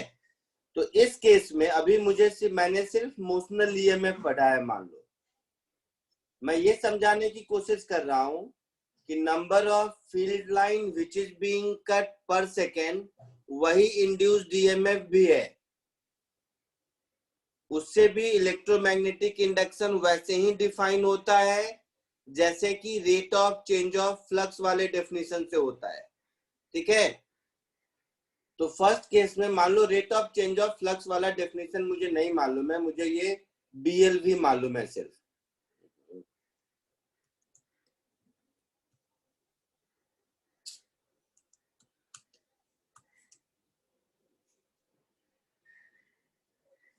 मुझे सिर्फ बीएलवी मालूम है। तो देखिए, ये जो पहला वाला डायग्राम है, इस पहले वाले डायग्राम के क्रॉसपॉन्डिंग अगर हम इलेक्ट्रिकल सर्किट बनाएंगे, आप लोग कर चुके हैं इसलिए जानबूझ के मैंने वैसा ही लिया है, तो एक ऐसा सर्किट बनेगा बेटा। हाँ सर। जिसमें से इस वायर में कोई पोटेंशियल नहीं, इस वायर में कोई पोटेंशियल नहीं, ये मैग्नेटिक फील्ड के बाहर है तो कोई पोटेंशियल नहीं, ये मैग्नेटिक फील्ड के अंदर है तो केवल इसमें पोटेंशियल होगा। हाँ सर। ऊपर वाले वायर में कोई पोटेंशियल नहीं है, इसको भी समझाने का एक तरीका है, वही झाड़ू मारने वाला कॉन्सेप्ट से।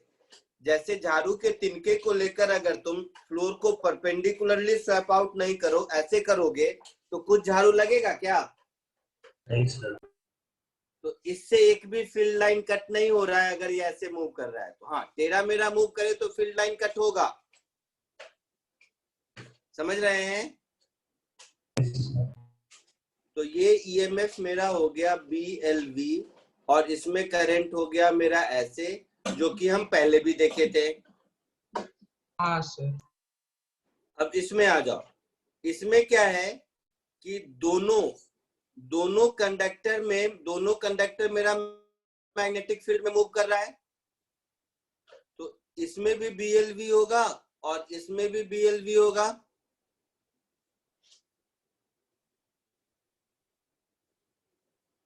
तो नेट करंट 0 दिख रहा है इसमें। हाँ सर। हाँ सर। थर्ड वाले केस में बाहर वाला कंडक्टर मैग्नेटिक, अच्छा मैंने इधर डायग्राम ड्रॉ कर दिया, रुको उसको, इधर मैग्नेटिक फील्ड नहीं है बाहर।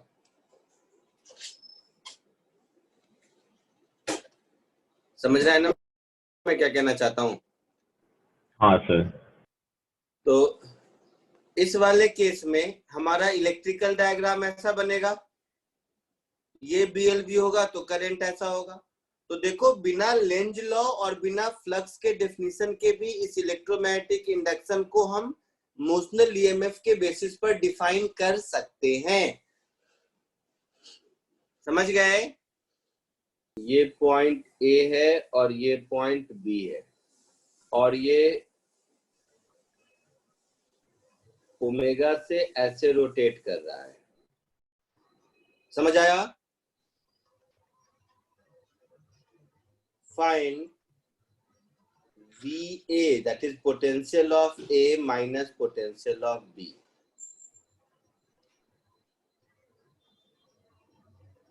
Sir, d omega r square.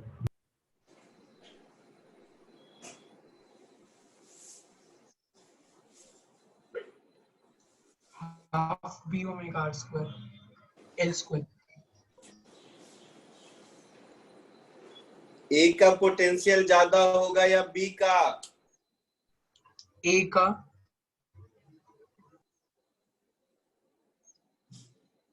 सब देखते हैं, मुझे नहीं पता। बी का होगा।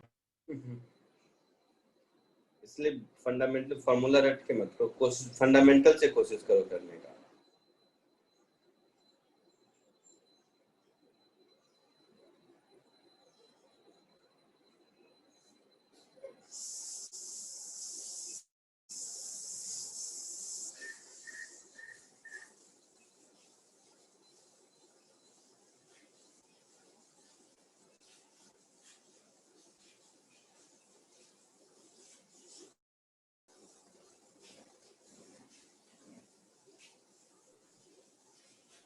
Sir d omega l square by 2 आया।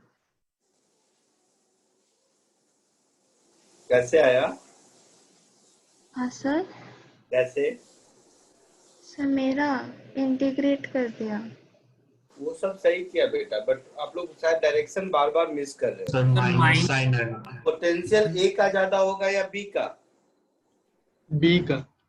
बी तो VA माइनस VB कुछ भी आंसर है नेगेटिव होगा, ये पक्का है ना? हाँ हाँ सर। Yes, sir. इधर देखिए एक्चुअल तरीका। मान लेते हैं यहां से x डिस्टेंस पर अपने मन से छोटा सा dx लेंथ का कंडक्टर, तो ये dx लेंथ का कंडक्टर हम बोल सकते हैं v is equal to x into omega speed से ऐसे जा रहा है ना? एक ही तरफ ना। नीचे की तरफ। सॉरी नीचे की तरफ, गलत लिख दिया मैं।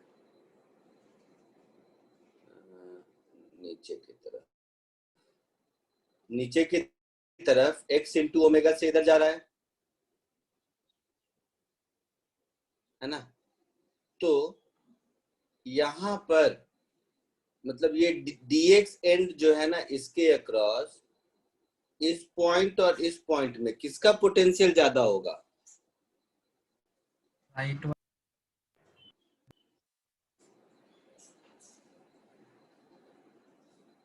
बोलिए। तो जो dv मेरा होगा या de, डी इंड्यूस्ड डीएमएफ जो हम बोलेंगे, ध्यान से देखिएगा। BLV वाला फॉर्मूला पढ़े थे अभी, तो B L की जगह dx और V की जगह x ओमेगा। अब इस x को मैंने राइट टू लेफ्ट लिया है, तो ये जो DE है ये अगर इसका ज्यादा होगा, इस वाले पॉइंट का, राइट वाले पॉइंट का, तब तो ऐसे ही लिखेंगे।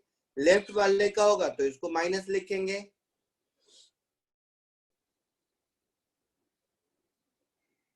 Yes. तो आप बताइए किसका होगा? तो वैसे ही करेंगे, magnetic field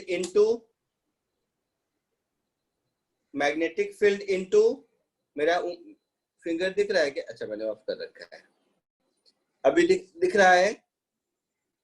magnetic field into electron के मोशन का डायरेक्शन इधर, मतलब पॉजिटिव चार्ज का इधर, है ना?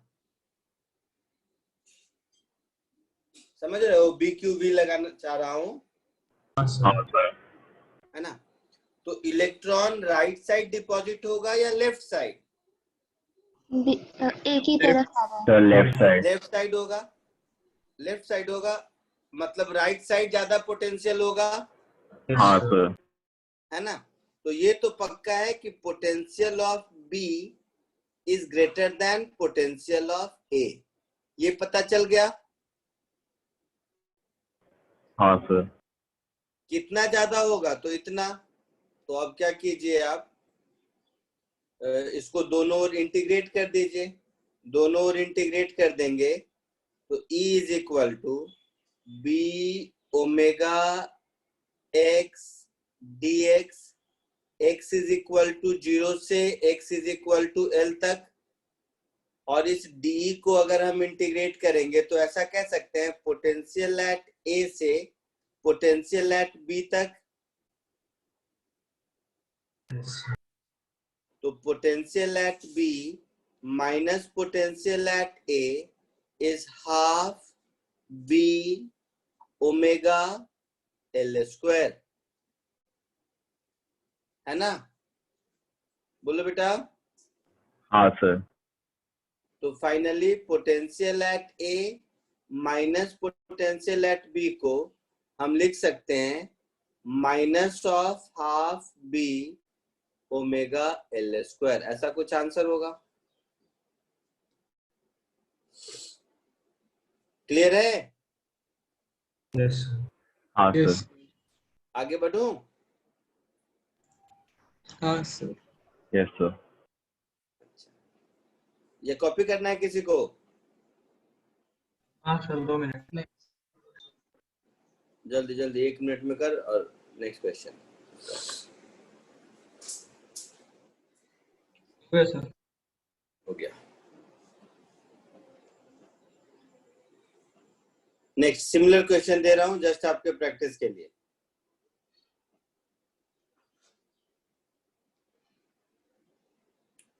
इसके थ्रू एक चीज सिखाना है इसके लिए। मान लो यही कंडक्टर है, वही L लेंथ का, ये यहां से हिंज्ड है। यहां से हिंज्ड है मतलब ये डिस्टेंस L/3 है, ठीक है। इस पॉइंट को A कहते हैं, इस पॉइंट को B कहते हैं, इस पॉइंट को C कहते हैं। Magnetic field into the board है,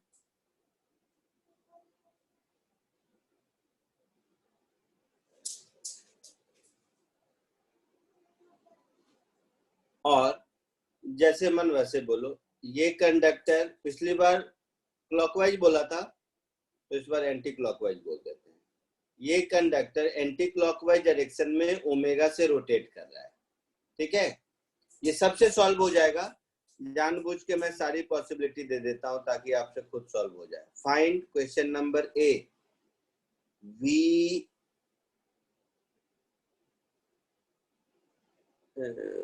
या एक ही क्वेश्चन करो। VA minus VB।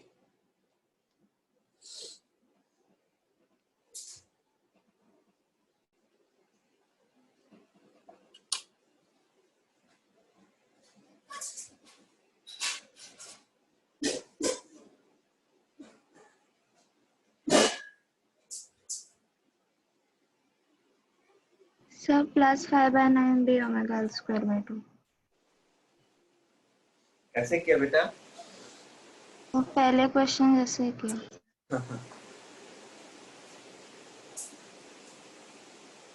तो एक तरीका इसका 2 मेथड देखो, सब ध्यान से देखेगा।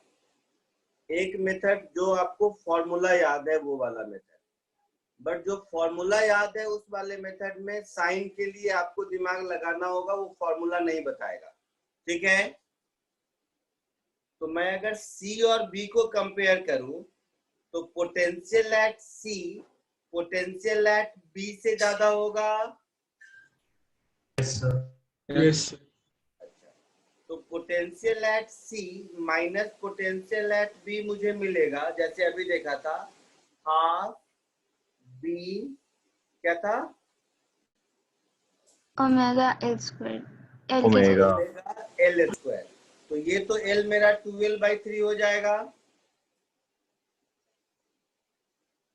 होगा। Yes. A और C में किसका पोटेंशियल ज्यादा होगा? C का। मानूंगा A का। नहीं, C का ज्यादा होगा। सही बोला, सॉरी माय मिस्टेक। बट कैसे? या एक देख लो किसका होगा, मुझे नहीं पता। सी का लग रहा है। इका ही होगा। अभी देख लेते हैं, अब अभी देख लेते हैं। सुनना, इस साइड का एलिमेंट इधर जा रहा था तो सी का पोटेंशियल बी से ज्यादा था। इस साइड का एलिमेंट इधर जाएगा, सर सी का ज्यादा है। इस साइड का एलिमेंट इधर जाएगा ना, Yes, sir. तो इस साइड का एलिमेंट इधर जाएगा, तो ए और सी में किसका पोटेंशियल ज्यादा होगा? सी सी का सर। सी का किसका? सी का। सी का। सबको समझ आया सी का, या अभी भी दिक्कत है? समझा सर। तो potential at C will be greater than potential at A, और इस केस में VC माइनस VA, ये क्या होगा?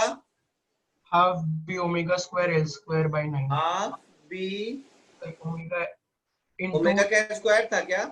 नहीं सर, सिर्फ ओमेगा। ये था L/3 का स्क्वायर, ऐसा होगा। हाँ सर। Yes, sir. मुझे क्या चाहिए? VA minus VB, yes Yes, मतलब sir. दोनों को सब्ट्रैक्ट कर देंगे। Yes yes sir.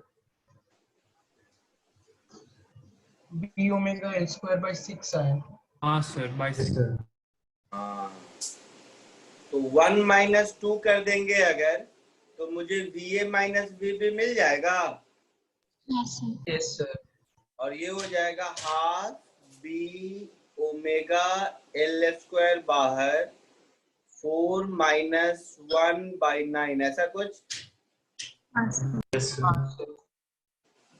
तो half B omega L square into 1/3, तो 1/6 B omega L square. Yes sir.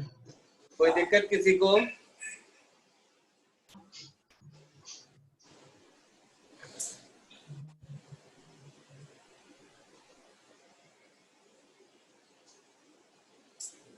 Copy कर लीजिए। तो इसमें आपको थोड़ा डायरेक्शन का ध्यान रखना पड़ेगा, ये सीधा सीधा फॉर्मूला से काम नहीं चलेगा। बात समझ आ रही है? हाँ सर।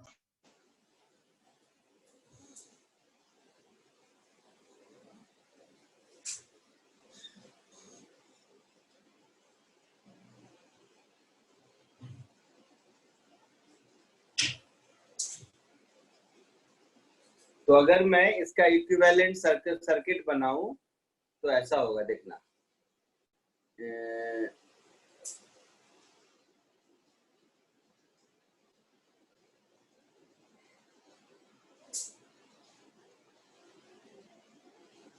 ये पॉइंट बी, ये पॉइंट सी, ये पॉइंट ए, ऐसा। ये हो गया एक ईएमएफ, ये हो गया दूसरा ईएमएफ। ऐसा सर्किट बनेगा ना? हाँ सर। Yes, sir. आगे जाके मैं ए और सी के बीच रेजिस्टेंस लगा दूं, कुछ भी कर दूं, तो आगे के कैलकुलेशंस हो ही जाएंगे। अगर इससे मुझे ये सर्किट कन्वर्ट करने आ गया तो। Yes sir. पक्का? हाँ सर। आगे बढ़ो। Yes, sir. अच्छा, अब एक दूसरा तरीका इसी क्वेश्चन के लिए, जिसमें आपको साइन का उतना ज्यादा ध्यान नहीं रखना पड़ेगा, मैथमेटिकली आ जाएगा। देखिए कैसे। मैं दोबारा डायग्राम नहीं बनाऊंगा, इसी को कॉपी कर देता हूँ। एक मिनट।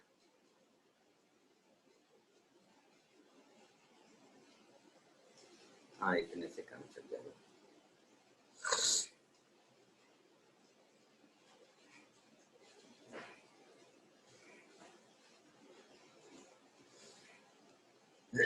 मेथड 2 इसको ऐसे बोलते हैं, देखिएगा ध्यान से जरा। ये क्या होगा?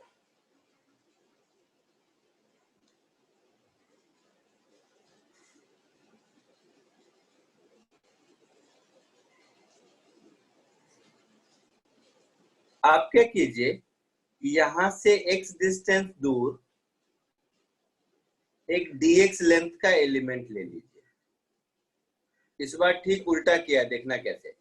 तो जो dx लेंथ का एलिमेंट लिया उसकी स्पीड मेरी हो गई x इंटू ओमेगा, हो गई। एक दूसरा थॉट प्रोसेस देखो, अगर चार्ज के डिस्ट्रीब्यूशन में दिक्कत होती है तो सब मेरी तरफ देखेगा।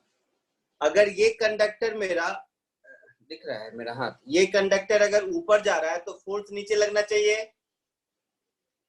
हाँ सर। तो मैग्नेटिक फील्ड इनटू करंट का डायरेक्शन इधर होगा तभी फोर्स इधर लगेगा। हाँ सर। तो करंट का डायरेक्शन अगर इधर होगा तभी फोर्स नीचे लगेगा। इसका मतलब है कि ध्यान से देखना, बैटरी कुछ ऐसा बनेगा तभी तो करंट ऐसे जाएगा लूप क्लोज होने के बाद, है ना। हाँ सर। तो ऐसे भी सोच सकते हैं। ये बात समझ आया, नया तरीका BIL से फोर्स लगा के देखने वाला। तो इसमें जो हम इंड्यूस्ड ईएमएफ लिखेंगे, ध्यान से देखिएगा सर, इसमें जो मैं इंड्यूस्ड ईएमएफ लिखूंगा अब वो BL मतलब DX, V मतलब X ओमेगा, लेकिन X मेरा राइट टू लेफ्ट है और induced EMF left to right है। Yes sir, minus. तो यहाँ माइनस साइन और ये DE। अब इसको दोनों ओर अगर मैं इंटीग्रेट कर दूं, x is equal to -L/3 पर मेरा VA है और x is equal to +2L/3 पर मेरा VB है। तो यहां से मुझे VB माइनस VA ऐसा मिलेगा, -B ω/2 x², lower limit -L/3, upper limit +2L/3 मिलेगा ऐसा। हमने वो माइनस साइन के लिया। कहां पर? यहाँ पर। हाँ। क्योंकि x मैं किधर जा रहा हूँ, राइट से लेफ्ट। हाँ सर। सर लेफ्ट से राइट। लेफ्ट से राइट में मतलब मेरे हाथ से देखो इधर जा रहा है, और इंड्यूस्ड ईएमएफ किधर है, इधर है। करंट का डायरेक्शन देखो इधर है ना। हाँ सर। तो ये x के अपोजिट है, तो यहीं पर मैंने लिख दिया। BLV का फॉर्मूला लगा दिया और साइन अपोजिट है तो माइनस कर दिया। हाँ सर ठीक है। तो वही आंसर आएगा यहाँ से भी बेटा। हाँ सर। क्या VA माइनस VB पूछा था उसमें? हाँ सर। तो मैं सीधे अब आंसर देता हूँ। तो VA माइनस VB, क्योंकि बहुत सारे बच्चे निकल जा रहे हैं, उनका शायद टेस्ट है, 3 बच्चे गए हैं उनका कुछ, तो 1/6 B ओमेगा L², ऐसा कुछ आंसर आया था। यस। ठीक है, इसको कॉपी कर लीजिए। मैं आपको मोशनल ईएमएफ का एक शीट अभी भेज देता हूँ, वो कोशिश कीजिएगा। जिसको कॉपी कर, मेथड 1 कर लिए हो कॉपी सब लोग? हाँ सर, हो गया। तो मेथड 2 कॉपी कर लीजिए। क्लास ओवर जैसे जैसे होता जाए जाते जाइए। सर एक बार आप वो एरिया स्वेप बोलो बोलो। सर एक बार आप वो एरिया स्वेप्ट वाले उससे भी दिखा सकते हैं? हाँ जरूर दिखा सकते हैं। एरिया स्वेप्ट आउट वाले से किसी को देखना है तो देखो बेटा, इस क्वेश्चन को भी कर सकते हैं। देखिए देखना सर, एरिया स्वेप्ट आउट वाले से अगर करना है तो जस्ट रफ में ऐसे लिख देता हूं, देखना उससे भी हो जाएगा और उससे बहुत आसान होगा। सब लोग चले गए क्या? अगर हो तो देखो, उससे बहुत आसान होगा एरिया स्वेप्ट आउट वाले मेथड से। देखो कैसे, सपोज ये रॉड है, ठीक है, ये रॉड थोड़ी देर के बाद ऐसा हो गया। हाँ सर, उससे डायरेक्ट आंसर। सर सेकंड वाले का चाहिए था, फर्स्ट वाला हो गया। हाँ हाँ, सेकंड फर्स्ट सेकंड ले, सेकंड भी ले। सेकंड में ऐसा है और क्या, यही है। हाँ सर। तो इतने एरिया को झाड़ू मारा इधर, यस, और इधर इतने एरिया को झाड़ू मारा। तो किसी टाइम में अगर टी टाइम में ये थीटा एंगल इधर गया तो ये भी थीटा होगा। हाँ सर। और इस थीटा की वैल्यू ओमेगा इंटू टी के बराबर होगी, यस सर। है ना। अब देखो, सुनना सब ध्यान से, बहुत बढ़िया तरीका बता रहा हूँ और इसका एक दूसरे एनालॉजी से भी बताऊंगा। तो ये एरिया हुआ A1 और ये एरिया हुआ मेरा A2। ठीक है, अब जरा सा इस लूप को देखो जिसमें कि 0 होता था। तो इसमें क्या होता था कि इधर जितना एरिया झाड़ू मार रहा है आगे, इधर उतना ही एरिया पीछे छोड़ भी रहा है। हाँ सर। तो जितना ये इतना सब्ट्रैक्ट करके नेट झाड़ू कुछ नहीं हो रहा है, इसलिए 0 होता था। यस। हाँ सर। तो वैसे सोचोगे अगर इसमें, तो जितना एरिया ये है और जितना एरिया ये है, इन दोनों का difference rate of area swept out होगा।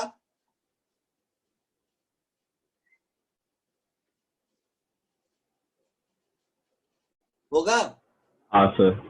ये सब जैसे इस लूप में तुम्हें लग रहा होगा कि ये भी झाड़ू मार रहा है और ये भी झाड़ू मार रहा है इधर, लेकिन ये जितना फील्ड लाइन को आगे कट कर रहा है उतने को तो ये छोड़ के भी तो आ रहा है। हाँ यस सर। सर। तो ठीक वैसे ही माइनस हो जाएगा इसमें। आया समझ में? हाँ सर सर। डायरेक्शन का सेंस कैसे पता चलेगा कि डायरेक्शन के सेंस के लिए तो करंट वाला सेंस या कोई एक लगाना पड़ेगा, इसका कुछ नहीं कर सकते, इसका कुछ नहीं कर सकते। ठीक है सर। तो इसके बाद क्या करेंगे? और dA/dt के बाद क्या? dA/dt के बाद क्या b से अरे मल्टीप्लाई तो कर? ओह मारूंगा बस। ये अगर थीटा एंगल है तो सेक्टर का एरिया कितना होता है सर्कुलर सेक्टर का, बता। Sir r² into theta upon 2 pi। 1/2 r² theta. हाँ वही सर। ऐसा होगा। थीटा को ओमेगा टी लिख दे तो L²/2 ओमेगा टी, देखना वही फॉर्मूला आएगा। तो फ्लक्स क्या हो गया, B इंटू ए, तो B L²/2 ओमेगा टी, तो d∅dt आ गया, B ओमेगा L²/2, वही फॉर्मूला। Yes sir. हाँ सर। समझा? हाँ सर ठीक है। मैं जनरल फॉर्मूला L के लिए किया, अब यहाँ 12/3 L/3 वो सब करते रहना। हाँ हाँ ठीक है सर। तो ये एरिया स्वेप्ट आउट वाला मेथड भी वही है, नया नहीं है ये।